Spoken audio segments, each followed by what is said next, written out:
বাংলাদেশে এখন যারা বসবাস করেন তারা সবাই জানেন, ভোরবেলা উঠে টিভিটি ছাড়লেই শুনতে পান কোথায় ডাকাতি, কোথায় ধর্ষণ, কোথায় ছিনতাই, কোথায় খুন।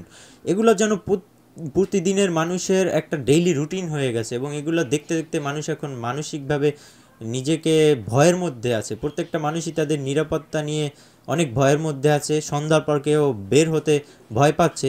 তো বর্তমান সময়ে যে প্রেস সচিব আছেন, হ্যাঁ, যিনি প্রেস সচিব আছেন, তো তার যে কথা, হ্যাঁ, তার কথা যদি আপনি শুনেন, সেটা তিনি বলছেন যে যা হচ্ছে এগুলো তো আমি কিছু সাধারণ ব্যাপার, এগুলো তো আমি কিছু মনে করছি না।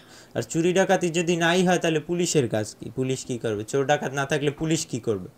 তো এই কথাটার আপনি কেমনভাবে নিচ্ছেন, এই কথাটুকু আপনি কিভাবে গ্রহণ করছেন অবশ্যই জানাবেন।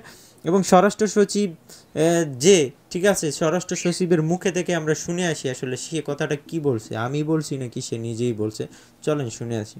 আমি তো খুব খারাপ দেখছি তা তো না, খুন তো একটা জায়গায় হতেই পারে। চুরি ডাকাতি যদি না থাকে, এত বড় পুলিশ বানিয়ে রয়েছে কি জন্য? আমি তো খুব বেশি খারাপ কিছু দেখছি না।